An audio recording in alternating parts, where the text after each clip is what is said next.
Starting with Indonesia, tens and thousands of Indonesians flocked to the international airport on Tuesday after the controversial Muslim cleric returned from his 3-year exile in Saudi Arabia.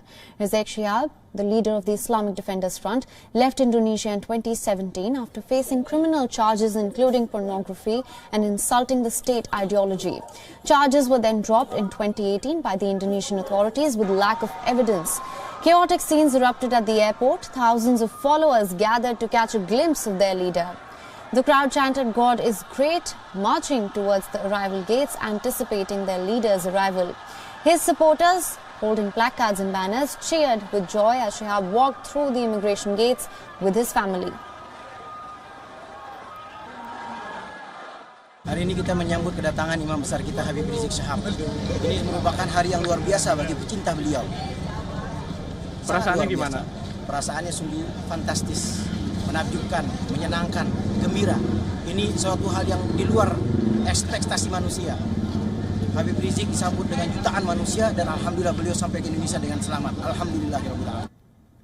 Shortly after arriving home in Jakarta, Shihab called for a fight against injustice. Addressing his supporters, Shihab said, and I'm quoting here, "My return home today is to call on you and to invite all Indonesian Muslims to join in a moral revolution. Do you agree? Are you ready to start a moral revolution today?"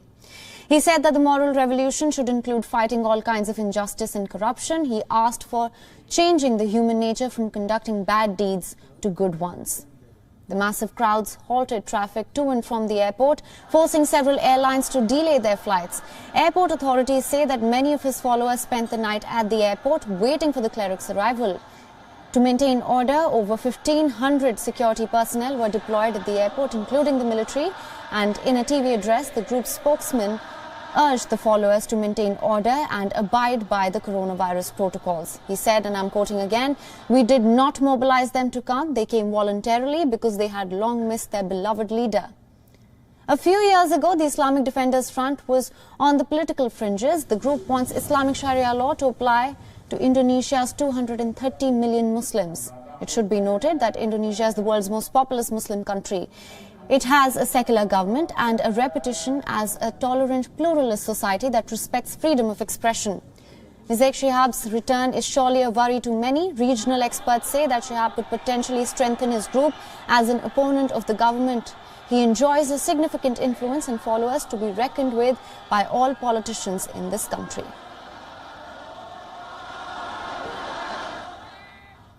And for more on this story, we have journalist Vandana Nanwani from Jakarta. Thank you so much for joining us. Could you begin by telling us a little bit about Shihab's return to Indonesia? Yes, thank you. So yesterday, really, as you said, thousands of people gathered to the airport to welcome the leader of the Islamic Defenders Front. And, you know, as local citizens, we did not really expect or anticipate such a huge crowd. As you said, again, it delayed around 27 flights. A lot of passengers who had flights that day really had to get down from their car and walk to the airport. They also passed across the whole city, really welcoming him. And his destination was his house in West Jakarta. Of course, as you said, he was involved in a few cases such as pornography and the defamation of the official state ideology or the Pancasila, which is really the foundation of Indonesia. However, because of lack of evidence, those charges were dropped. And that was also the reason why he fled to Saudi Arabia in the first place for 3 years now. And so the people here, all that while in those 3 years, there were many cases that involved him, of course, religious cases. However, his followers of the Islamic Defenders Front was just waiting patiently for him to come back. Of course, political leaders did have a say, but not as much say. And he was officially welcomed back yesterday around 9 a.m. on Tuesday at the Jakarta airport here. All right, Vandana. Also, shortly after his return, Shihab called for a fight against injustice. What do you make of that? Yes, so of course he was, I'm sure he was referring to what has happened recently with the French president and the Indonesia, as you said, is the most populated Muslim country. So they really took into offense what was said by the French president, and they take religious matters here very seriously. So he was definitely referring to the injustice on the Muslim people that has happened in the recent years.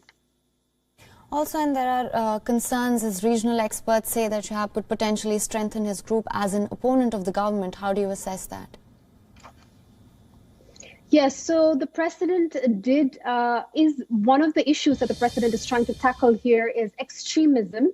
However, there's no solid or concrete plan that was proposed by the government or the president. And so we will have to wait and see on what they plan to propose. However, this is one of the issues that Indonesia has been struggling with, which is extremism.